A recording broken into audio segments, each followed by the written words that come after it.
پێنج عیبادەت هەیە، پێنج شت هەیە لە تەرازووی عەدالەتی خوای گەورەدا لە ڕۆژی قیامەتە زۆر زۆر قورس و گرانە.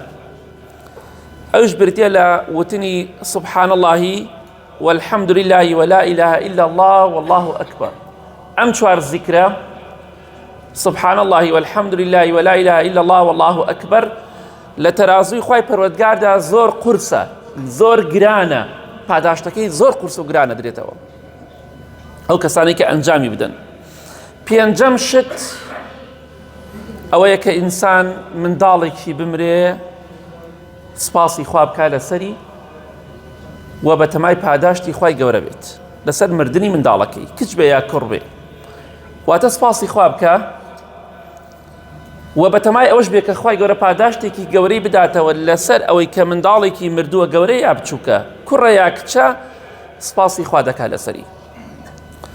پێغەمبەری خوا صلی الله عليه وسلم ئابە شێوەیە فەرمووی هەر کەسێک من لقي الله مستيقنا بهن دخل الجنة، هەر کەسێک بگاتە خزمەتی خوای گەورە گومانی لە ئەم